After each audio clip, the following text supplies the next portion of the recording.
హల్లెలూయా. రమణకు ప్రత్యేకమైన వందనాలు. నాకు చాలా మంచి స్నేహితుడు. హల్లెలూయా. మీరు చాలా మంచివారు. యేసు ప్రభువు పుట్టాడు ఎప్పుడు?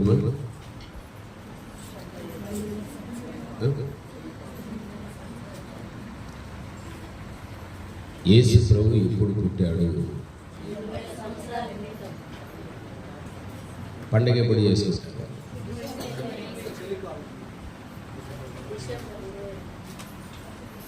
ఈరోజు ఏం చేసుకుంటున్నారు? ఇది దీనికి 100% పోవడం మార్పులు వేయచ్చు. డిసెంబర్ 25వ తారీఖు ఆ రోజు ఆరాధన పండగల దండగాల ఏమీ లేదు.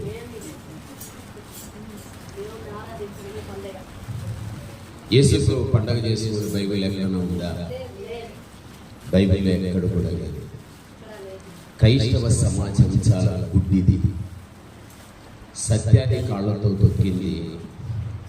ఆచారాలను ఎత్తిపెట్టుకొని మోసుకుంటూ వెళ్తూ ఉంది. పాస్టర్లైనా దైవ సేవకులైనా వాళ్ళకి బైబిల్ గురించిన అవగాహన సరిగా తెలియదు. వాళ్ళ బైబిల్ కూడా చదవరు. చదివినా దాంట్లో ఉండే విషయాలు మాత్రం అస్సలు తెలియదు అన్నమాట. గుడ్డిగా నడుస్తుంది క్రైస్తవ జీవితం అనేది. బైబిల్ గ్రంథంలో మీకు చాలా అర్థమయ్యేటట్టుగా చెబుతాను. మీరు చాలా జాగ్రత్తగా వినాలి. నేను చెప్పే వాక్యం మళ్ళీ మీరు అనేకులు చెప్పి మన ఎమ్మెల్యే మినిస్ట్రీలో ఉండేటువంటి మీరందరూ కూడా సత్యంలోకి ప్రజలు నడిపించాలి. బైబిల్లో ఒక మాట ఉంది. యోబు 14వ అధ్యాయం 4వ వచనం. యోబు 14వ అధ్యాయం 4వ వచనం. పాప సహితునిలో నుండి పాపరహితుడు పుట్టగలిగిన ఎంత మేలు, అలాగున ఎవడు కానీ పుట్టనేరడు.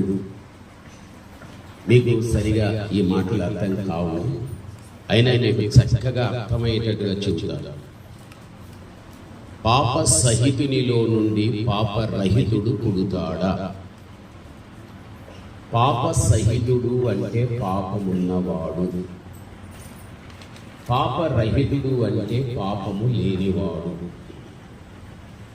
నాతో పాటు చెప్పండి. పాప సహితుడు అనగా పాపమున్నవాడు.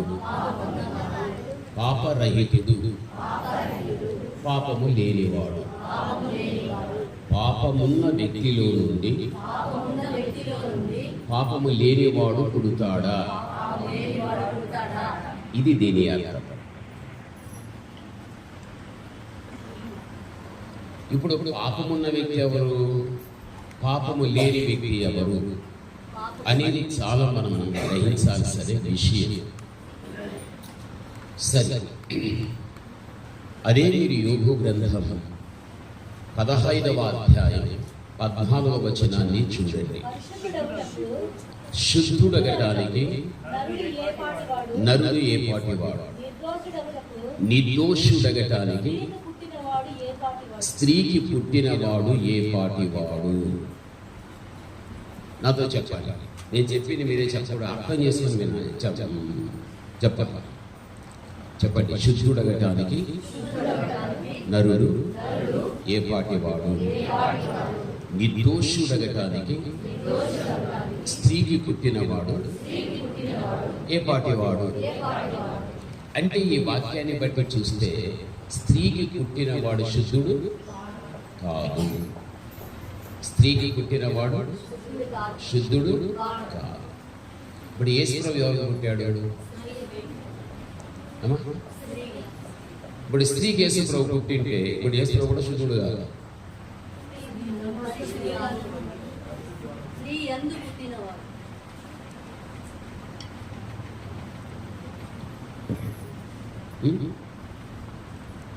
మీ భార్య ఏది బా ఎక్కడుంది?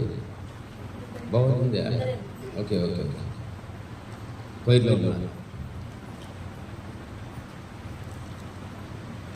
వాక్య భాగములో మనం చూస్తే ప్రపంచవ్యాప్తంగా చెదిరి ఉన్నటువంటి మనుషులు యావత్ మంది కూడా ఎవరు అంటే స్త్రీ పురుషుల సంపర్కముతో సంతానము ఉత్పత్తి అయ్యాలి. అందుకే ప్రతి ఒక్కరిలో కూడా ఏముంటుంది అంటే జన్మ పాపం అనేది ఉంటుంది. మనందరిలో ఏముంది? జన్మ పాపం ఉంది. మనం జీవితాన్ని ఎంత శుభ్రంగా నడిపించుకున్నా, మనం ఎంత పరిశుద్ధులము అని ఇతరుల ద్వారా మనం అనిపించుకున్నా, లేక మీరే నేను పరిశుద్ధంగా బ్రతుకుతున్నా, నేను పరిశుద్ధురాలు పరిశుద్ధుడను అని మీరు చెప్పుకున్నప్పటికీ కూడా మనలో ఏ పాపం ఉంది? జన్మ పాపం అనేది ఉంది. అదేవిధంగా మరియాలో ఏమున్నది అంటే జన్మ పాపం ఉంది. ఆమె జీవితంలో ఎటువంటిది అంటే మహాపరిశుద్ధురాలు. ఇప్పుడు జన్మ పాపము కలిగి ఉన్న మరియలో నుండి పాపము లేని యేసు పుట్టాడు అని అన్నారు. అందుకే పాప సహితునిలో నుండి పాపరహితుడు పుడతాడా, పాపమున్న వ్యక్తిలో నుండి పాపము లేనివాడు పుడతాడా? మరియలో జన్మ పాపం ఉంది. మరియ జీవితాన్ని చూస్తే చాలా పరిశుద్ధురాలు, ఆమె చాలా నీతిమంతురాలు. ఆమె అయితే తన తల్లి తండ్రి యొక్క ప్రమేయముతో పుట్టింది కాబట్టి ఆమెలో జన్మ పాపం ఉంది. జన్మ పాపము కలిగి ఉన్న మరియలో నుండి పాపము లేని యేసు పుట్టాడు. పాపము లేని యేసు పుట్టాడు. అందుకు బైబిల్లో గాబ్రియేలు దూత మరియతో ఒక మాట చెప్పింది. ఏం చెప్పాలి అంటే లూకా సువార్తలో మనం చూస్తే 1:35లో, లూకా 1:35లో బైబిల్ ఈ విధంగా చెబుతుంది, దూత వచ్చును కమ్ముకొను కనుక పుట్టబోయే శిశువు, చూడండి, పుట్టబోయే శిశువు పరిశుద్ధుడై. ఇప్పుడు గాబ్రియేలు దూత మరియతో ఏం చెబుతుంది? మరియా, పుట్టబోయేటువంటి శిశువు ఎవరు? పరిశుద్ధుడు. అంటే యేసుక్రీస్తు ప్రభుల వారు పుట్టి ఆయన పరిశుద్ధతను లోకానికి ప్రకటించుకున్నాడు. దీన్ని బట్టి చూస్తే యేసుక్రీస్తు ఒక్కడే జన్మలో పరిశుద్ధుడు. ఇక ప్రపంచంలో ఉండేవాళ్ళు ఆయనకు జన్మ ఇచ్చిన తల్లి అయిన మరియలో కూడా ఏ పాపం ఉంది? జన్మ పాపం ఉంది. అయితే యేసుక్రీస్తులో ఏమీ లేదు,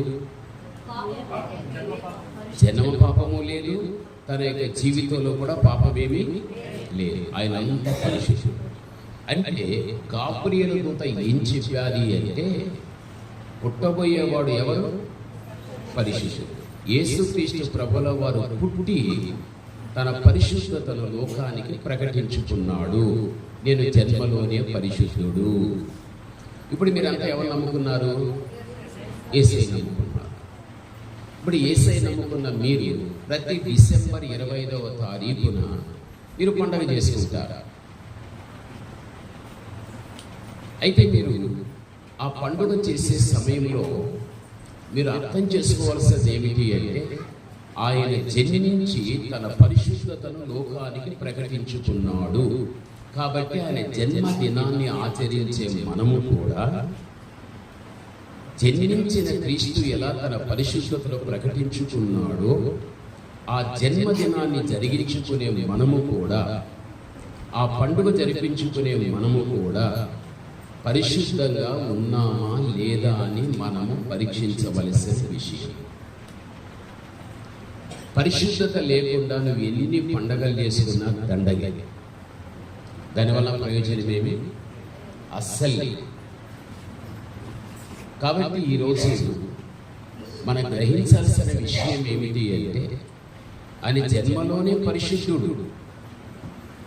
ఈరోజు ఆయన జన్మదినాన్ని ఆచరించే నీవు ఆయన నమ్ముకున్నావు. ఆయనలో ఎంత పరిశుద్ధత ఉందో దానిలో కొంతైనా మనలో పరిశుద్ధత ఉందా లేదా అనేది మనము ఆలోచించాలి.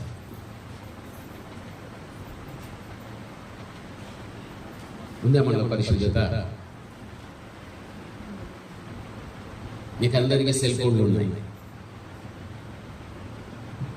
సెల్ ఫోన్లో మామూలుగా ఏం చేస్తాం మనము?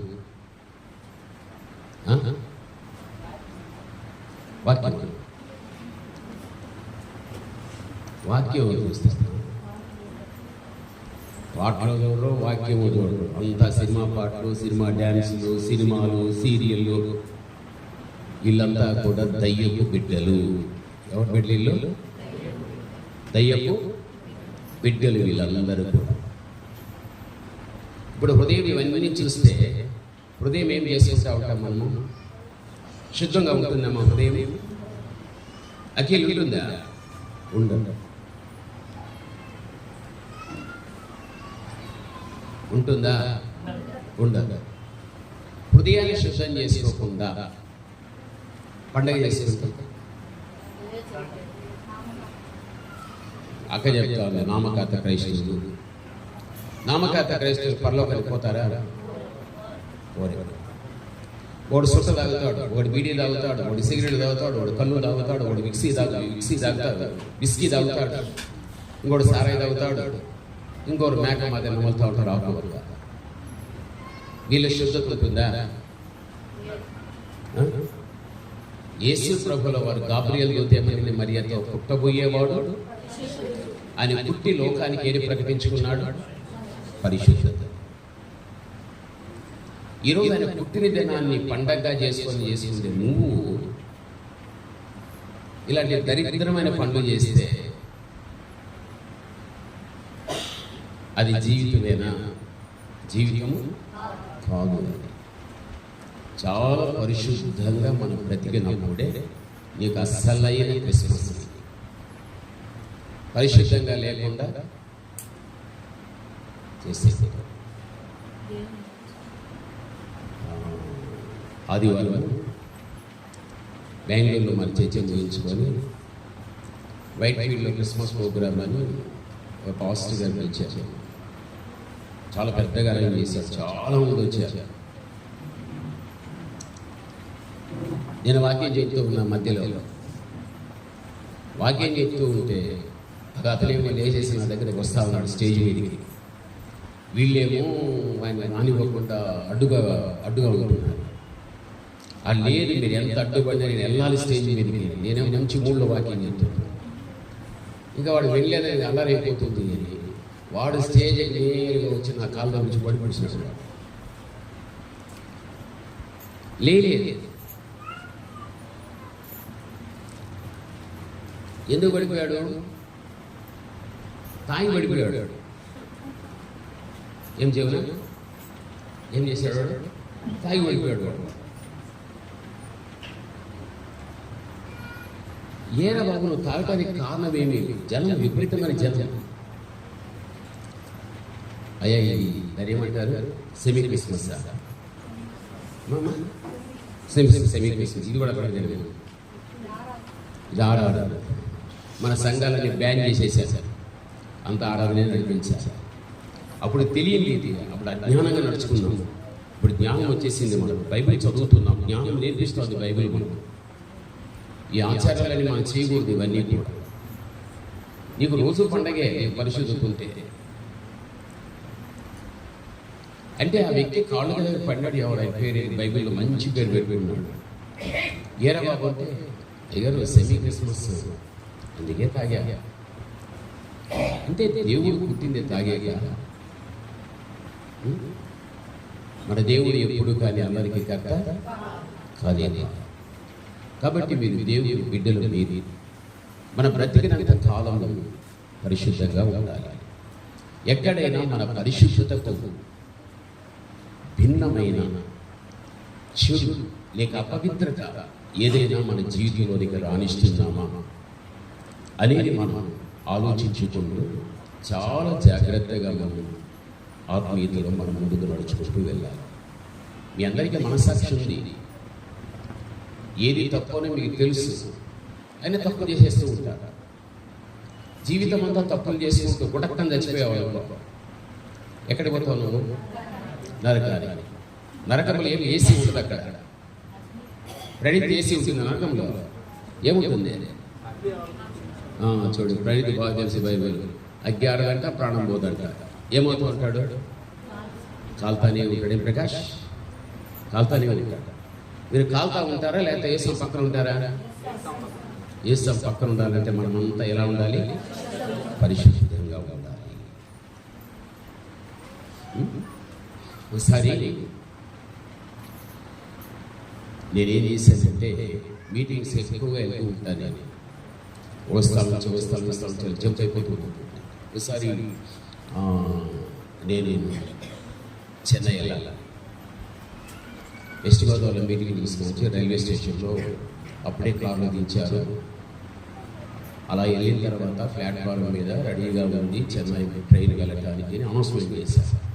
ఇంకా నేను టికెట్ కొనుక్కోవటానికి నిలబడే కొద్దిగా ట్రైన్ వెళ్ళిపోతుంది. సూట్ కేసు తీసుకొని నేరుగా ప్లాట్ఫామ్ దగ్గరికి వెళ్ళి ట్రైన్కి వెళ్ళిపోయారు. నా ప్రయాణం ఏ ప్రయాణం? టికెట్ లేని ప్రయాణం. ఏం పోవాలి? టికెట్ లేదు. ఇప్పుడు కరెక్టే కాదా? కాదు. సరే, టీసీ వస్తాడు. టీసీ అస్సలే రాలేదు. నెమ్మదిగా తెలియజేశాడు. సైతాన్ ఏమంటాడు? నీకు టికెట్ మిగిలిపోయింది, చాలా ధన్యుడు అంటాడు. ఎవరు? సైతాన్. నేను నీ బిడ్డ కాదురా, నేను దేవుని బిడ్డ సైతాన్ అని మనకి చెప్పి మళ్ళీ నేనేం చేశానంటే చెన్నైలోనే ఆ రైల్వే స్టేషన్ దగ్గరికి వెళ్ళి, అయ్యా నాకు చెన్నై నుంచి విజయవాడలో టికెట్ ఇవ్వయ్యా అని చెప్పి తీసుకొని మళ్ళీ వస్తా టికెట్ చించేసి వచ్చేసాను. ఇంకా సైతాన్ నాతో మాట్లాడలేదు. నేను మాట్లాడేవాడు, ఏ సైతాన్, నీ దేవుని బిడ్డ. నేను ఎవరి బిడ్డ? దేవుని బిడ్డ. వాడికి మాట్లాడడానికి అవకాశం ఉందా? లేదు. వాడికి అవకాశం ఇలా. నేను ఒకవేళ నేను టికెట్ తీసుకోకుండా అలా ఉండిపోయినా అనుకో, వాడు రోజు మాట్లాడాడు, నువ్వు దొంగ, నువ్వు టికెట్ లేకుండా ప్రయాణం చేశావు. అంతే కదా? నెమ్మది ఉంటుందా? ఉండదు. మన మనస్సాక్షి కూడా ఒక్కొక్కసారి మనం చేసే తప్పితాలు మన మనస్సాక్షి చెబుతుంది, నువ్వు తప్పు చేస్తున్నావు. అలా మన మనస్సాక్షి తప్పు చేస్తున్నావు అని చెప్పినప్పుడు మన తప్పు దిద్దుకొని ఎక్కడ కూడా మనకు చెడు అనేది, మాలిన్యం అనేది, కల్మషం అనేది మనకు అంటుకోకుండా చాలా పరిశుద్ధంగా మనం బ్రతకడం నేర్చుకోవాలి. అప్పుడే నేను ఎవరి బిడ్డవంటే యేసయ్య బిడ్డ, మంచి బిడ్డ అవుతావు. ఏ బిడ్డ అవుతావు? మంచి బిడ్డ అవుతావు. కాబట్టి దేవుని యొక్క బిడ్డలుగా మన జీవితంలో మనం లోకంలో ఉన్నంత వరకు యేసయ్యని చూస్తూ మనం బ్రతకాలి. ఎవరిని చూస్తున్నాం? యేసయ్యని చూస్తూ.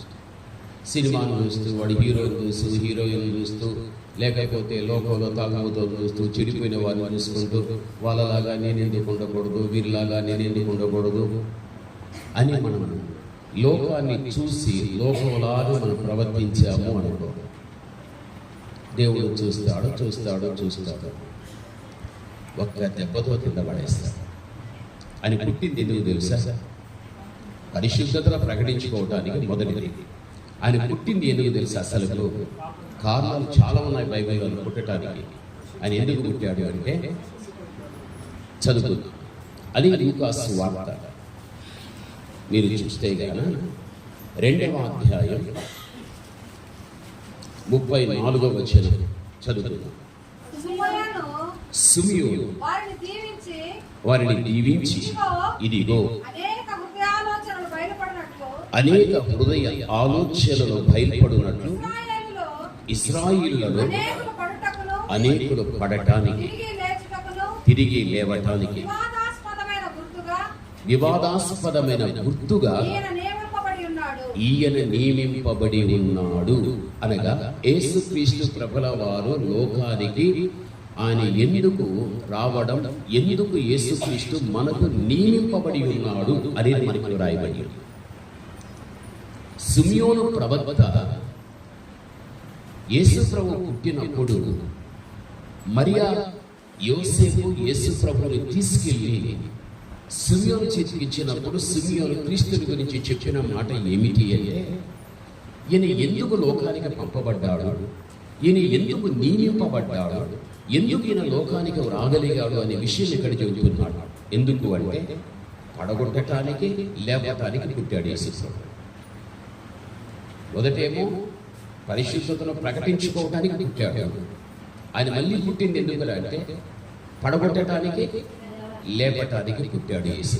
ఆయన పుట్టిందే దానికోసం. ఈ పాస్తర్లకు తెలియదు, ప్రపంచంలోని సంఘాలకు తెలియదు ఈ విషయం.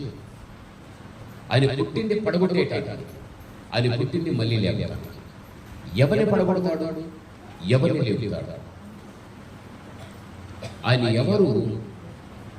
ఎవరిని పడగొడతాడు, ఎవరిని లేపుతాడు అంటే అదే మీరు మొట్టమొదటి పేతురుకు రాసిన పత్రిక మీరు చూడండి, 2వ అధ్యాయం. మొదటి పేతురు 2వ అధ్యాయం 7-8 వచనాలు చదవండి. మొదటి పేతురు 2వ అధ్యాయం 7-8.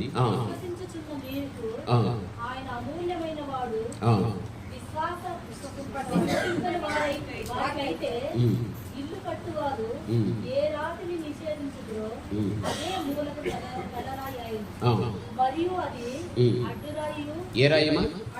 అడ్డురాయి, అడ్డుబండయు ఆయను.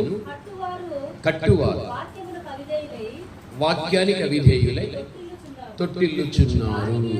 చాలా దానికి నియమింపబడ్డారు. ఇక్కడ చూడండి, ఇక్కడ మీరు అర్థం చేసుకోవాలి, యేసుక్రీస్తు ప్రభు ఎవర్రా అంటే ఆయన అడ్డురాయి, అడ్డుబండ అని వ్రాయబడి ఉంది.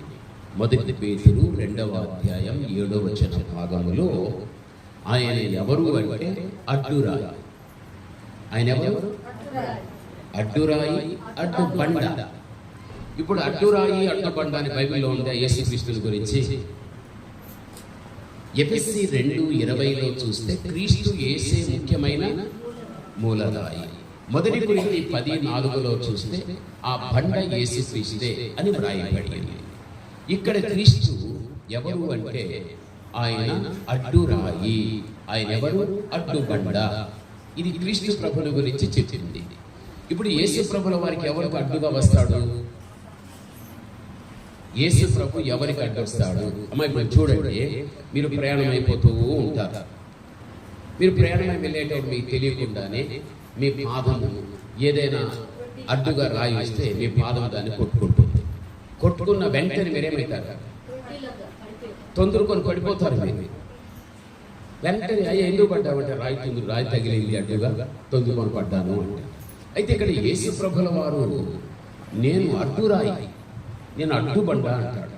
ఆయన ఎవరికి అడ్డు వస్తాడు?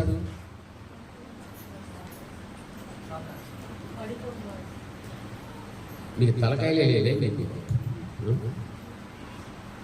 మా 8వ వచ్చింది చదువుమా. చూసా నాగరాజన్న ఆలస్యంగా వచ్చిన కరెక్ట్ ఆన్సర్ ఇచ్చాడు. వాక్యానికి అవిధేయులైన వారు ఏమవుతున్నారు? తొట్టిల్లుచున్నారు. ఎవడైతే వాక్యాన్ని విని వాక్యానికి లోబడకపోతాడో, ఎవడైతే వాక్యానికి విధేయత చూపకపోతాడో, వాక్యానికి విధేయత చూపనటువంటి వానికి యేసు ప్రభు అడ్డురాయి అవుతాడు. అప్పుడు వాడు తొట్టిల్లి కింద పడిపోతాడు. అందుకే సిమియోను అంటున్నాడు, ఆయన పడగొట్టడానికి పుట్టాడ్రా బాబు. యేసు ప్రభు క్రిస్మస్ పండగ చేసుకోమని పుట్టలేదు, ఆయన పరిశుద్ధంగా బ్రతకనరా బాబు, అందుకు నేను పుట్టాను. నేను పుట్టింది ఎందుకంటే పడగొట్టడానికి. అందుకే నేను అడ్డురాయి, నేను అడ్డుబండ. 8వ వచనంలో క్లియర్గా రాస్తాడు చూడు, కట్టువాడు వాక్యమునకు అవిధేయులై తొట్టిల్లుచున్నారు. ఎవడైతే దేవుని వాక్యానికి లోబడక అవిధేయత చూపిస్తాడో వానికి అడ్డురాయి అయినప్పుడు దేవుడు వాడు ఏమైపోతాడు? రమణన్న అన్న నిద్రపోతున్నాడు.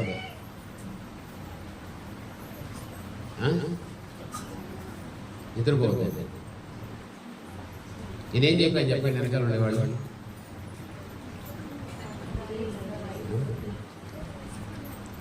యేసు ప్రభు ఏ రాయి? మళ్ళీ ఆయన ఏ బండ? అడ్డబండ. ఎవరికైనా అడ్డొస్తాడు? అవిధేయత అంటే లోబడి. ఇప్పుడు మీరు విన్నారు,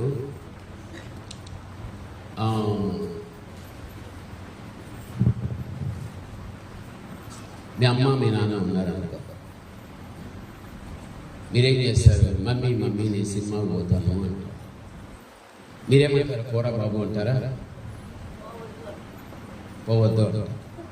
పోవద్దు అన్నప్పుడు సరే మమ్మీ అంటే వాడు ఏమైనట్లు?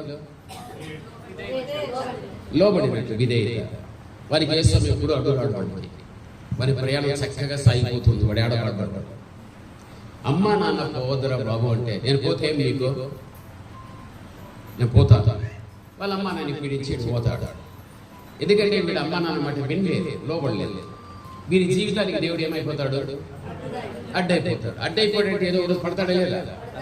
డెఫినెట్గా పడతాడు. నువ్వు అనుకుంటాను పడనే పడదు. పడి హాస్పిటల్లో ఉన్నప్పుడు అప్పుడు పోతే కదా ఏమంటాం? అంటాం. ఏమంటే పడి పైన పళ్ళు ఊడిపోయాయి అంట. నేను అందరికీ ఎప్పుడు చెడ్డవాడైపోతుందో తెలుసా? మన ఇమ్మేనేం చేస్తున్న సంఘాలంతా కూడా నా బిడ్డలు, నా కుటుంబానికి అంటే ఎక్కువ ప్రేమిస్తారు. మీ దగ్గరికి ఎక్కువగా రాకపోయినా నా ప్రార్థనలు ఎప్పుడు మీ వెనకాల ఉంటాయి. అవి మీకు ఎన్నో విధాలుగా సహాయపడుతూ ఉంటాయి.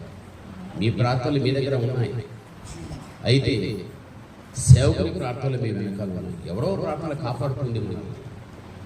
అందుకే ఏ సంఘంలోకి వెళ్ళా ఏ తప్పు చేసినా అమ్మా ఇది తప్పు నీకు దిద్దుకోబోతుంది. అరే ఆయనేంటి నాకు చెప్పేది, నన్నేంటి హెచ్చరించేది? ఎవరు హెచ్చరించడానికి అంటే వాళ్ళు ఎట్లున్నారంటే మూర్ఖులు. ఎవరు? అరే పాస్టర్ గారు మనలో ఉండే తప్పును తప్పుగా చూపించి హెచ్చరించి నా భవిష్యత్తు యొక్క భావం కోసం చెప్పేటప్పుడు నేను ఈ విధంగా మాట్లాడడం తప్పు కదా అని జ్ఞానం ఉండదు. నువ్వు ఎవడు అని అనుకుని ముందుకు పోతే ఏ సమర్థ వస్తాడు? పడతావా?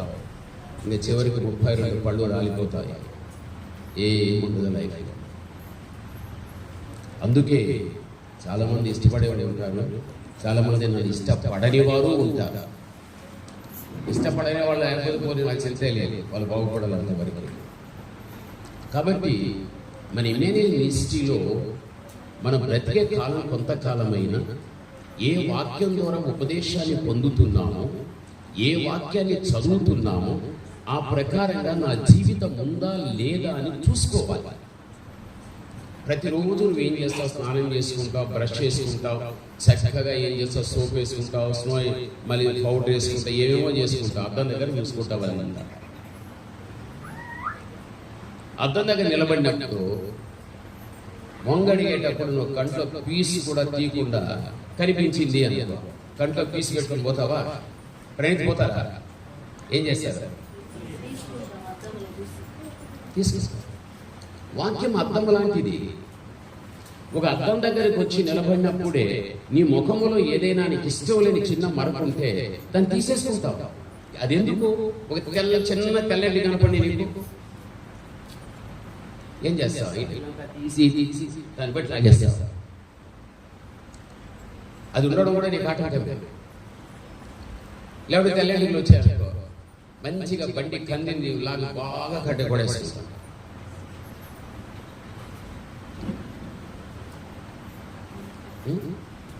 ఇవన్నీ నైషీ పనులు. ఇవన్నీ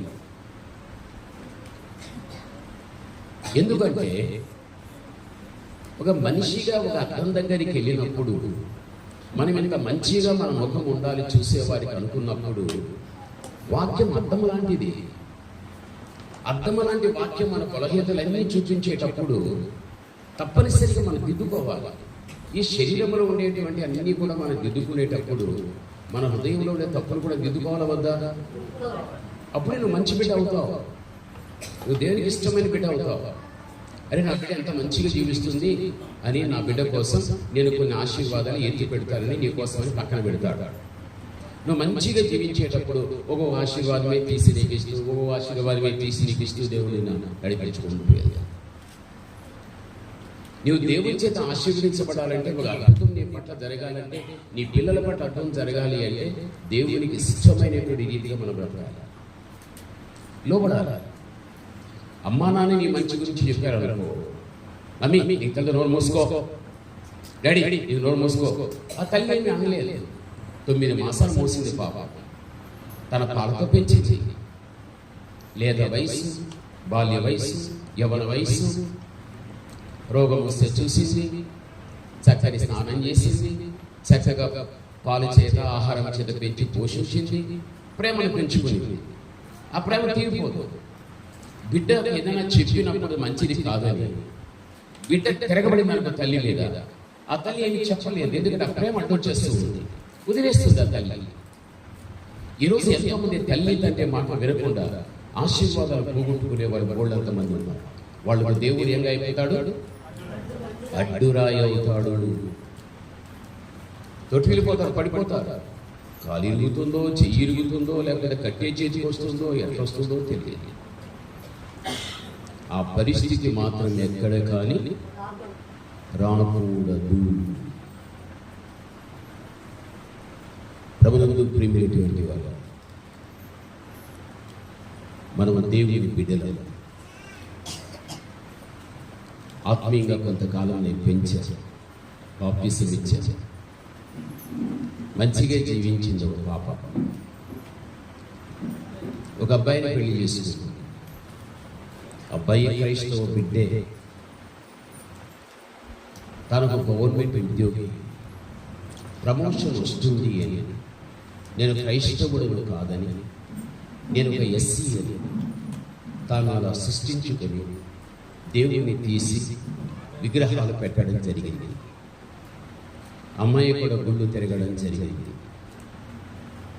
ఒకరోజు అబ్బాయి వెళ్తున్నాడు, యాక్సిడెంట్ జరిగింది. ఇప్పుడు కూడా 2 కాళ్ళు పంచి, ఇప్పుడు 2 చేతులు పంచి, అంకుల్ నేను నడవాలి, నేను తప్పు చేసి యేసు ప్రభు మాట ఒక ప్రమోషన్ కోసం నేను క్రీస్తు బిడ్డను కాదు, క్రీస్తును తీసేశాను. ఇంట్లో కూడా విగ్రహాలు పెట్టేశారు. ఇంట్లో ఉన్న దేవుని బిడ్డలు, దేవుని యొక్క వాక్యాలు ఫోటోలు తీసి విగ్రహాలు పెట్టి హృదయంలో కూడా అదే పని చేసి ఈరోజు లేవలేక నిలవలేక దరిదాపు ఇప్పటికీ 40 లక్షలు ఖర్చు చేసి ఇప్పుడు కూడా పేషెంట్గానే అన్నాడు. ఒక్కొక్కసారి దేవుడు మనం తల్లి తండ్రి కానీ, సేవకుడు కానీ, దేవుడు కానీ హెచ్చరిక చేసినప్పుడు లోబడకపోతే ఆయన అడ్డురాయి అయిపోతాడు, అడ్డుబండ అవుతాడు. నువ్వు తొట్టిల్లావంటే, పడ్డావంటే మళ్ళీ పైకి లేదు, నువ్వు బెడ్లో పడతావు. అప్పుడు చిన్న పిల్లోడు వచ్చి ప్రార్థన చేసుకుంటాను, ఎలా చేసుకుంటాను, ఎందుకంటే మరణ భయం, ఎడదచ్చిపోతాను. ఆ పరిస్థితి దేవుని బిడలుగా మనకి ఎప్పుడు కానీ రాకూడదు. ఆయన పుట్టింది తన పరిశుద్ధతను లోకానికి ప్రకటించుకోవడానికి. ఆ పుట్టుక దినములోనికి వచ్చిన క్రైస్తవ సమాజం ఆయన పరిశుద్ధంగా ప్రకటించుకోవడానికి పుట్టాడు కాబట్టి ఆ పరిశుద్ధత నాకు ఉందా లేదా అని ప్రపంచమంతా ఆలోచించారు. అది ఆలోచించుకోకుండా ఈ లోకంలో ఉండే చెత్తనంతా తెచ్చి ఆ పండుగలో కలిపి దేవునికి అవమానం తెచ్చే పనులు చేస్తున్నాడు.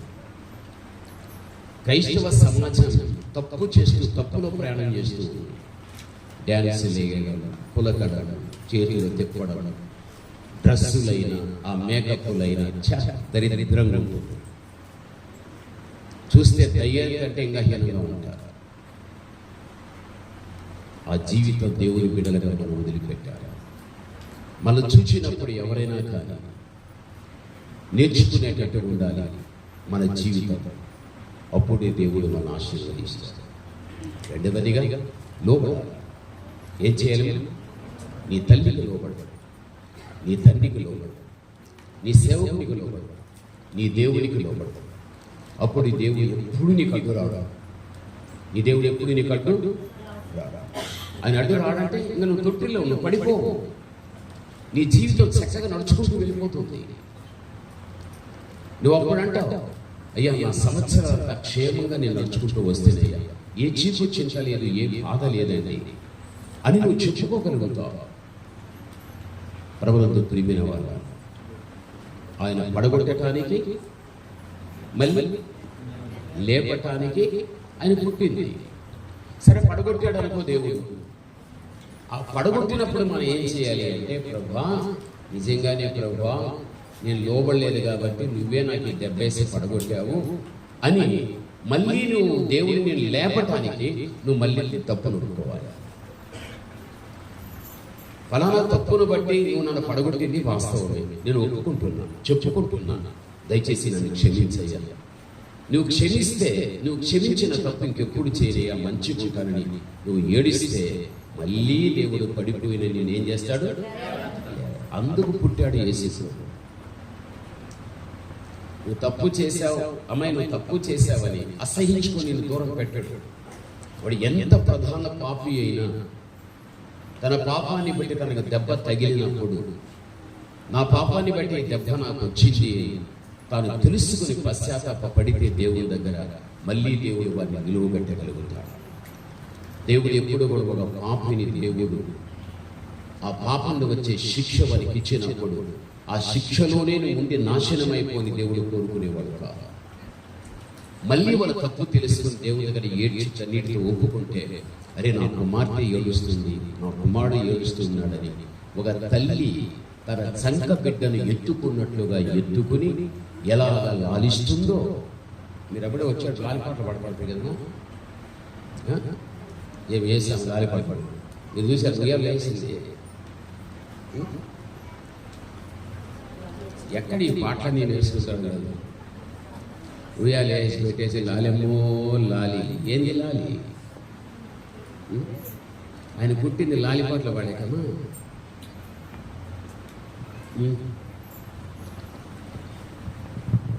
చెప్పండి, ఈ పాటలు ఎవరు రాశారు? కానీ కరెక్ట్ అయిన పాటలు కాదు. ఆత్మీయంగా మనం ఎదిగేవి మనకు కావాలి, దేవునికి మహిమ తెచ్చేవి మనకు కావాలి. కాబట్టి ఒక వ్యక్తి తను పడిన స్థితిలో తను పశ్చాత్తాపడగలిగితే, ఒక తల్లి తన బిడ్డ ఏడ్చేటప్పుడు ఎలా చేర్చుకుని కౌగలించుకుని ఓదార్పునిస్తుందో, నీ జీవితంలో కూడా నీ తప్పు నువ్వు తెలుసుకుని దేవుడి దగ్గర పశ్చాత్తాపడితే నిన్ను కూడా దేవుడు అంత చక్కగా నేను ఎత్తుకుంటాడు, కౌగలించుకుంటాడు, ముద్దు పెడతాడు, ఆదరిస్తాడు. నీకు ఎంత ఓదార్పు కావాలో దేవుడు అంత ఓదార్పు నీకు దేవుడు ఇస్తాడు. మనం తప్పు చేసినప్పుడు చాలామంది అసహించుకుంటారు, తిడుతారు, మన గురించి కథలుగా చెప్పేసుకుంటూ ఉంటారు. వాళ్ళు ఏదో బాగా పర్ఫెక్ట్ అని, వాళ్ళు ఏదో తప్పు చేయలేదని, మేము చాలా నిష్ఠగా ఉంటాము అని ఎదుటోళ్ళు తప్పు కొంచెం కనిపించే లోపలంగా ఒక పెద్ద స్టోరీ తయారు చేస్తారు. వీళ్ళు ఎంతటి స్టోరీ వీళ్ళకి తెలియదు. అది ఎప్పుడు ఉండకూడదు జీవితంలో. దావీదు షిమ్మి అనే వాడు ఉన్నాడు బైబిల్లో. వాడు ఏం చేశాడు తెలుసా? దుమ్మెత్తి దావీదు మీద పోశాడు, నాశనం అయిపోతా ఉంది, శాపం వస్తుంది, ఇట్లా. ఎవరి పేరు? వాడి పేరు షిమ్మి. దావీదేం మాట్లాడలేదు పాపం, దావీదేమీ మాట్లాడలేదు. దావీదు తప్పు చేసిన వాస్తవమే, తను పడిపోయాడు. పడిపోయిన దావీదుల గురించి నువ్వు నాశనం అయిపోతావరా, నువ్వు శాపం వస్తుందిరా, నువ్వు పాడైపోతావరా అని ఎన్ని శాపాలు పెట్టినా దావీదు దగ్గర ఉండే వాళ్ళు ఏం చేశారంటే, దావీదు మహారాజా ఒక మాట చెప్పి మన తల తీసుకుని దగ్గర పెట్టేస్తాను, వద్దొద్దు వదిలేసేసాను. దావీదు 7 సంవత్సరాలు, 1 సంవత్సరం 2 సంవత్సరాలు 3 సంవత్సరాలు కాదు, 7 సంవత్సరాలు ఏడ్చాడు. తాను పడిపోయాడు. ప్రభా నేను పడిపోయాను తండ్రి, ఒప్పుకుంటున్నా, అది వాస్తవమే. నేను పడిపోయానని నా ఇల్లైనా, నా రాజ్య పాలన కింద ఉన్న ప్రజలైనా, నా శత్రువులైనా, నా స్నేహితులైనా నేను పడిన స్థితిని చూచి నన్ను ఎంతో అవమానం చేసి సమాజంలో తల ఎత్తుకొని తిరగనివ్వకుండా చేస్తూ, దావీదు ఇలాంటి వాడు, అలాంటి వాడు, ఇలాంటి వాడు, అలాంటి వాడు, వ్యభిచారి, హత్య చేసిన వాడు, అలాగా. ప్రభా నిజమే, తప్పు చేసింది పొరపాటే. వారు ప్రజలు అంటున్నా, నీ తప్పు చేశారు కాబట్టి అంటున్నా, అయినా నాకు తిరిగి ఆ జీవితం నాకు లేకుండా నన్ను మళ్ళీ పైకి లేవు ప్రభు అని దేవునికి 7 ఏళ్ళు ప్రార్థన చేశాను.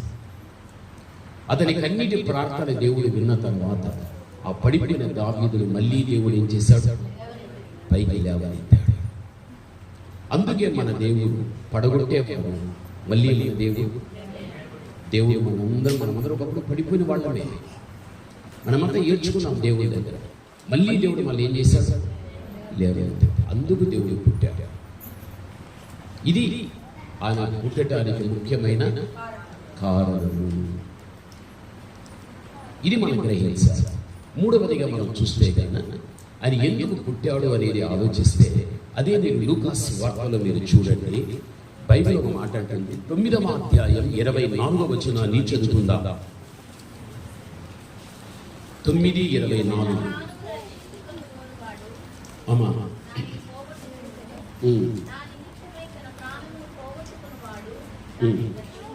కాదు, లూకాసు వార్త 2వ అధ్యాయం 7వ వచనం. లూకా 2:7. తన తొలిచూలి కుమారుని కని పొత్తి గుడ్డలతో చుట్టి సత్రములో వారికి స్థలము లేనందున పశువుల తొట్టిలో పరుండబెట్టిరి. ఇప్పుడు యేసుక్రీస్తు ప్రభుల వారు పుట్టిన తర్వాత ఆయనకేం లేదమ్మా? స్థలము లేదు. యేసు ప్రభు పుట్టినప్పుడు ఆయనకేమీ లేదు, స్థలము లేదు బాబా. అయితే యేసు ప్రభు పెద్దోడైపోయిన తర్వాత ఆయన ఏమన్నాడు అంటే, ఆకాశ పక్షులకు ఏమున్నాయి? గుళ్ళు. నక్కలకు ఏమున్నాయి? ఇప్పుడు నక్కలకేమో స్థలం ఉంది, పక్షులకు స్థలం ఉంది. యేసు ప్రభు ఏమంటున్నాడు? మాకు మాత్రం తలవాల్చుకోవటానికి స్థలం. ఆయన పుట్టింది ఎందుకురా అంటే, ఎవరైనా స్థలం ఇస్తే ఆడ ఉండటానికి యేసు ప్రభు పుట్టాడు. అందుకే యేసు ప్రభు ఏమన్నాడు చూడండి. మత్తయి వార్తలో మనం చూస్తే కానీ 9వ అధ్యాయాన్ని చూస్తే 24వ వచనాన్ని చదువుకుందాం. 9:24 చూడండి. 9:24లో ఏముందిమా? స్థలనీయుడి. ఇక్కడ వాక్యంలో చూస్తే గాన ఆ పుట్టిన యేసు ప్రభుల వారికి స్థలమే లేదు. ఎదిగి పెద్దవాడినప్పుడు లోకములో ఉండే ప్రతి ప్రాణికి స్థలం ఉందయ్యా, అయితే నాకు మాత్రం ఏమీ లేదు, స్థలం లేదు. అందుకే ఒక రోజు యేసు ప్రభుల వారు ఒక ఇంటికి వెళ్ళారు. ఆ ఇంటికి వెళ్తే ఇంటి నిండా జనాలు, ఇంటి నిండా ప్రజలంతా ఏడుస్తూ ఉన్నారు. యేసు ప్రభుల వారి ఇంటి ముఖద్వారం దగ్గరికి వెళ్ళి చాలాసేపు నిలబడ్డాడు. ఇంట్లో ఉండేవాళ్ళు యేసమ్మను చూస్తున్నాడు, యేసు మాత్రము బయట నుంచి ఇంట్లో ఉండేవాళ్ళు చూస్తున్నాడు. ఆయన వారిని చూస్తున్నాడు, మీరు వాళ్ళని చూస్తున్నాడు. ఎవడైనా యేసుస్వామి వచ్చాడు అని పిలిచి యేసు ప్రభు వచ్చాడా, యేసు ప్రభు వచ్చాడా అని చెప్పని పక్కకెళ్ళండి ఎవడు స్థలమే లేదు. ఆయన చూసి చూసి చూసి చూసి ఎవడు స్థలం ఇవ్వకపోతే ఆయనే నోరు తెరిచి స్థలం ఇయ్యుడి అని అడిగాడు. అంటే దాన్ని బట్టి చూస్తే యేసు ప్రభు దగ్గర జనాలు ఉన్నారు కానీ ఆయనకి స్థలం ఇచ్చిన వాడు ఎవడు కూడా, ఆయన పుట్టుకలో జనం స్థలం లేదు, పెద్దడైన తర్వాత స్థలం లేదు. చివరికి ఎవడైనా స్థలం ఇస్తే గాన అక్కడ నేను ఉంటాను అని ఆయనే నోరు తెరిచి స్థలం ఇయ్యుడి అని అడిగాడు. ఆయన అడిగిన వెంటనే అందరూ పక్కకి వెళ్ళిపోయారు. ఆయనకి స్థలం ఏర్పాటు చేశారు. యేసు అక్కడికి వచ్చాడు. ఆ ఇంట్లో కాలం సరిపోయింది, అందరూ ఏడుస్తున్నారు. స్థలం ఇచ్చారు కాబట్టి యేసు అక్కడికి వెళ్ళాడు. చచ్చిపోయిన దాన్ని ఏమన్నాడు? ఏ చిన్నదాన లే అన్నాడు. అది లేచి కూర్చుంది. ఇంకా ఏడుపు ఉంటుందా, సంతోషం ఉంటుందా? సంతోషం. నీ హృదయంలో నీ ఇంట్లో దేవునికి స్థలం ఇస్తే నీకు దుఃఖము, బాధ, సమస్య, కష్టాలనేవి ఏవి ఉండినా నీవు వానికి స్థలం ఇస్తే ఆ స్థలం ఇచ్చిన స్థలంలో దేవుడు ఉండి నీ దుఃఖము, నీ బాధ, నీ వ్యాధి, నీ కష్టము దేవుడు తీసి నీకు సంతోషాన్ని ఇస్తాడు. అని పుట్టింది ఎందుకంటే ఎవరైనా స్థలం ఇస్తే కనుక నేను వాళ్ళ దగ్గర ఉండటానికి ఆయన పుట్టాడు. ఈ విధంగా యేసు ప్రభుల వారు పుట్టడానికి బైబిల్లో కారణాలు చాలా చాలా ఉన్నాయి. అయితే ఈ రోజుల్లో చాలా మంది వ్యక్తులు అసలైన ఈ సత్యాన్ని చెప్పలేక ఏదో రకరకాల గోళ్ళలంట, అజ్ఞానులంట, ఇవి చెప్పుకుంటూ కథలాగా చెప్పుకుంటూ వెళ్ళిపోతూ ఉన్నారు. ప్రతి వాక్యములో కూడా ఎంతో పరమార్థికమైన అర్థం బైబిల్లో మనకుంటున్నది. దానంతటిని కూడా వెలిగి తీసి ఆత్మ ద్వారా మనం వినగలిగితే ఆయన పుట్టింది ఎందుకో ఆ సత్యం మనకు బయట పడినప్పుడు, ఆ ప్రకారంగా మనము జీవించినప్పుడు మనం చేసుకునే పండుగ కూడా ఒక అర్థం అనేది ఉంది అనే మాట మనము పరిచయించకూడదు. మీరు సెల్ ఫోన్లు అందరూ చూస్తారు కదా, ఈ క్రిస్మస్ ప్రోగ్రాంలు వస్తూ ఉంటాయి. దాంట్లో ఎక్కువ క్రిస్మస్ ప్రోగ్రాం ఏముంటాయి చెప్పండి? ఏముంటాయమ్మా? ఎక్కువ డ్యాన్సులు ఉంటాయి, ఎక్కువ డ్యాన్సులు. పెద్దోళ్ళు మొదలుకొని యవనస్తుల వరకు చిన్నపిల్లలను వదిలేసేయండి, వాళ్ళకి ఏం తెలియదు. యవనస్తులు, పెళ్ళైపోయిన వాళ్ళు కూడా, ఈ మధ్య ఫాదర్స్ కూడా కొంతమంది నిలుటంగులు వేసుకుని వాళ్ళు కూడా ఎక్కడ ఉంటారు, డ్యాన్సులు వేసుకుని దరిద్రం పట్టు ఏం చేసి. సరే బాంబేలో ఇలా ఎగుతూ ఉంటే గట్టిగా వచ్చారు. బాంబేలో చాలా పెద్ద మీటింగ్. కొంతమంది పాస్టర్తో కలిసి కట్టుకొని వచ్చాను నా వీరికి. ఏం దావీదు నాట్యం వేయలేదా? దావీదు నాట్యం వేయలేదా? డ్యాన్స్ వేయలేదా? పాస్టర్ గారు మీరు ఎందుకు అలా మాట్లాడతారు? అరే బుద్ధి లేని గాడుగా, బైబిల్ ఉందా మీ దగ్గర తినరా అని చెప్పారు. మీరు కూడా దేని ఆమోసు ఇవన్నీ మీరు చెప్పి ప్రజలకు చెప్పాలి. మీరు కూడా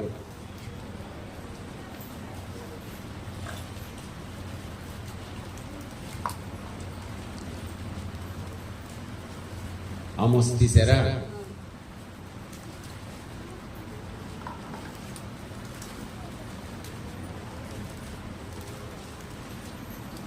ఇక్కడ ఆమోసు 6వ అధ్యాయం 5వ వచనం చదవండి. స్వరమండలంతో కలిసి పిచ్చి పాటలు పాడుచు దావీదు వలెనే వాయించు వాయిద్యములను కల్పించుకుంది. ఇక్కడ మీరు బాగా గమనించాలి.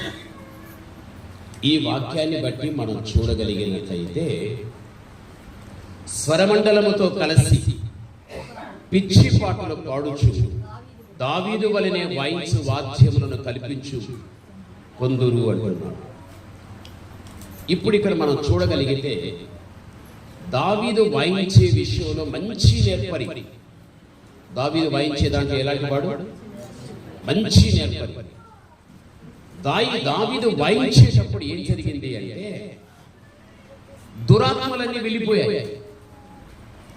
సౌలుకు దయ్యం పట్టుకుని తెలియదమ్మా. అప్పుడు దావీదు ఏం చేశాడు? వాయించాడు. ఇడేమంటాడు? దావీదు వలనే వాయించు వాద్యములను అంటాడు. అక్కడ దావీదు నాట్యమాడము, వాయిద్యాలు వాయించడము ఇవన్నీ కూడా ఎటువంటివి అంటే సౌలు దేవుని ఆత్మచేత తాను అభిషేకించబడిన వాడై ఉన్నప్పటికీ కూడా దేవుని ఆజ్ఞలు అనుసరించగా సౌలు ఒక రోజు వెనుక తీసిన కారణాన్ని బట్టి అతనిలోనికి దురాత్మ ప్రవేశించింది.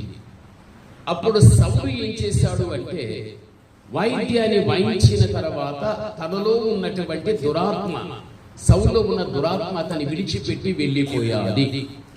అంటే తాను వాయించే వాయిద్యమైన, తాను పాడే సంగీతమైన, లేక తాను ఏది చేసినా ప్రతిదీ కూడా ఆత్మ సంబంధముగా ఉండగలిగాది. అతను పాడే పాటలైనా.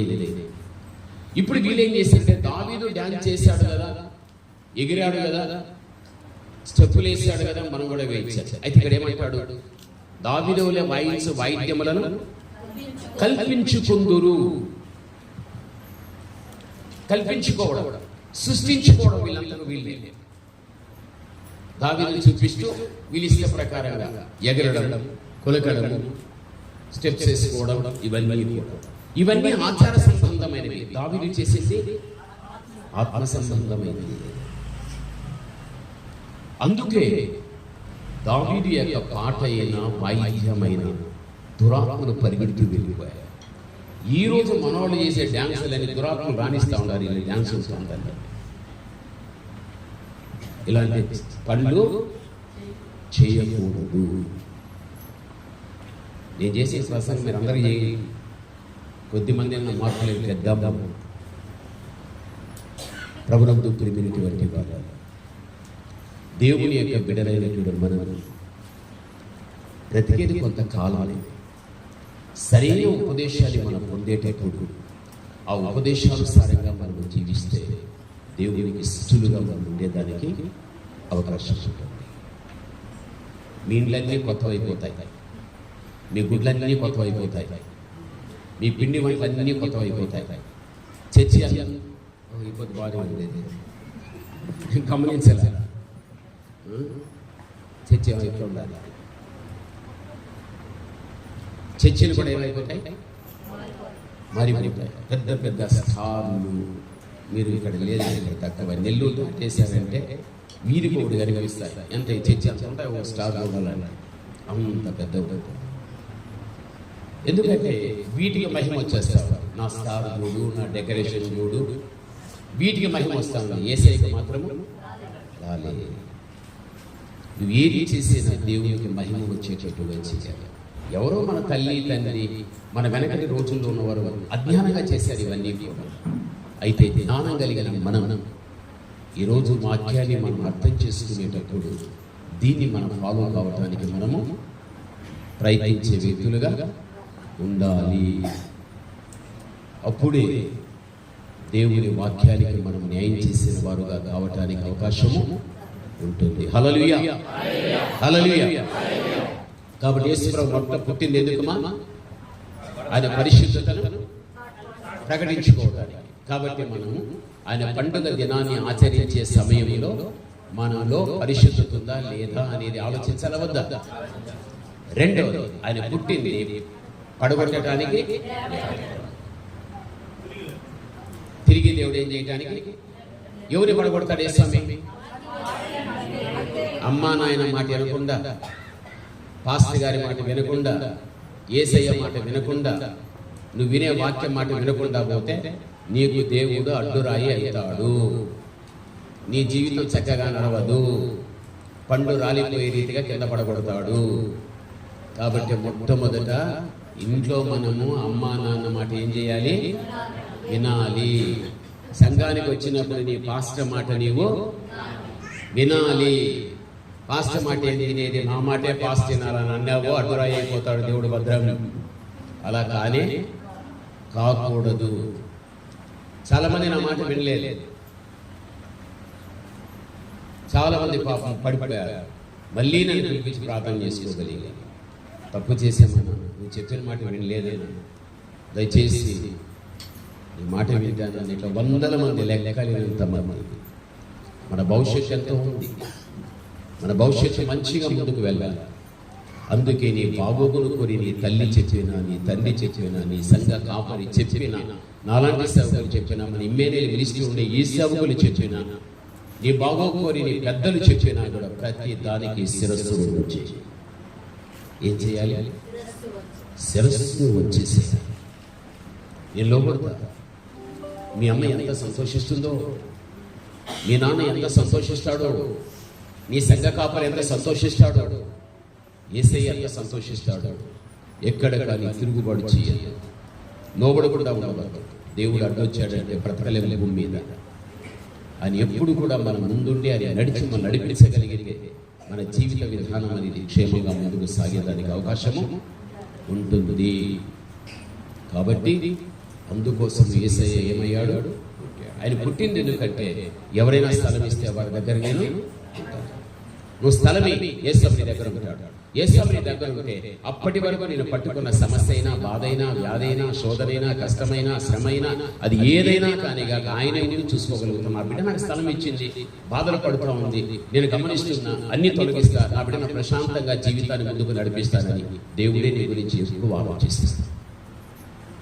అవునా కదా? కాబట్టి దేవుడి యొక్క బిడ్డలైన మనం పరిశుద్ధ గ్రంథంలో ఉన్నటువంటి వాక్యాన్ని బట్టి మనం బ్రతకడం నేర్చుకోవాలి. అమ్మా ప్రార్థన చేసుకుందామా? ప్రార్థన చేసుకుంటాము. సత్యస్వరూపి మీకు వందనములు, స్తోత్రములయ్యా.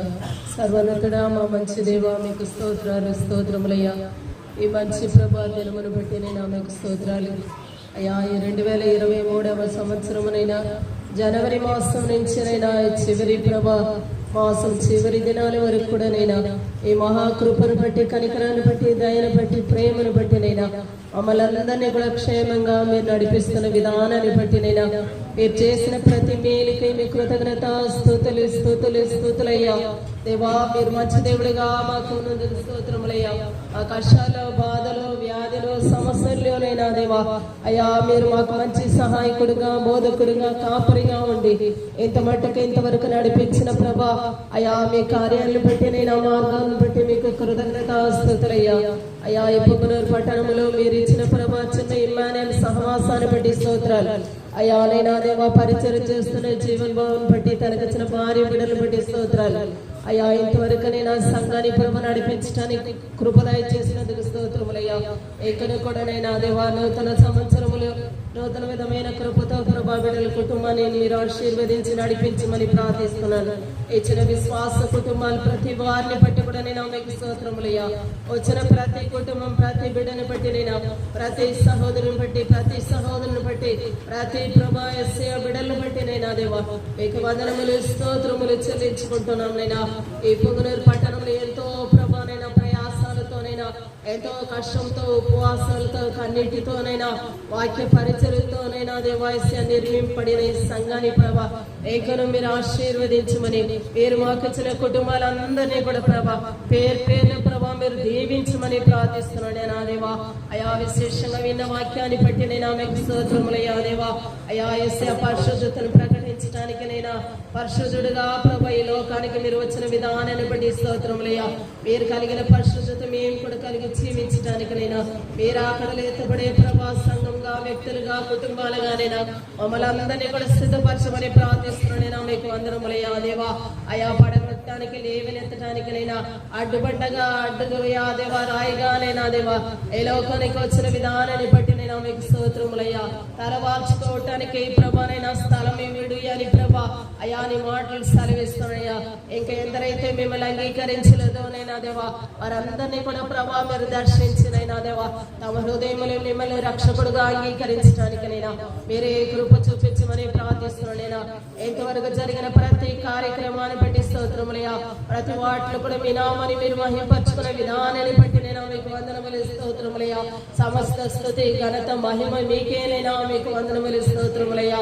విశేషంగా ఈ మందిర పనులను బట్టి ప్రార్థిస్తున్నానైనా దేవా వెనక పక్కన ఎక్స్టెన్షన్ విషయంలో కూడా నేను ఎంతవరకు నీ బిడ్డలను ప్రేరేపించినైనా దేవా తమ శక్తి కొనిదినైనా ఈ సేవ పరిచర్యకొని ప్రభా సహాయపడిన ప్రతి కుటుంబాన్ని కూడా నేను, ప్రతి బిడ్డను కూడా నేను యేసయ్యా అతిరేకంగా మీరు ఆశీర్వదించి దీవించండి అయ్యా.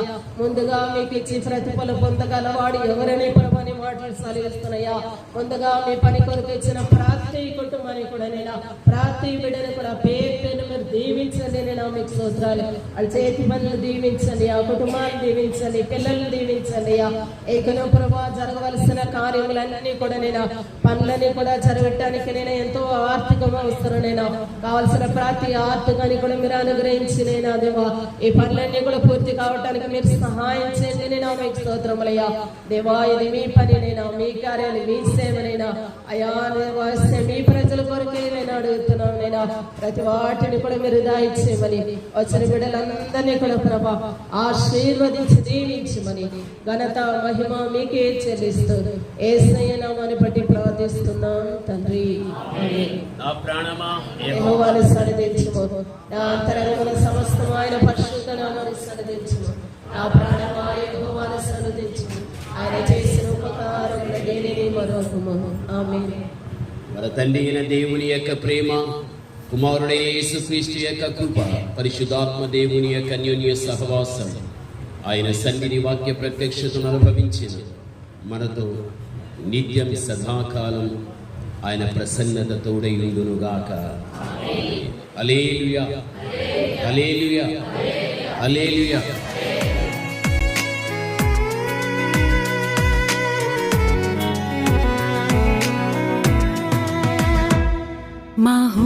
మహోన్నతుడాని కృప చాలయా, ఎడబాయని నీ ప్రేమయే మధురం. నా దైవమా ప్రియ యేసయ్యా, నీవే నా గానము.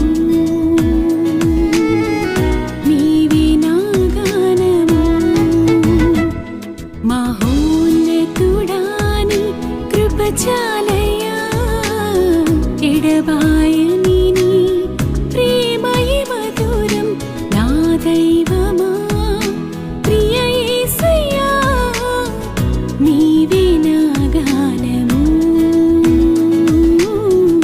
నీవే నా గానము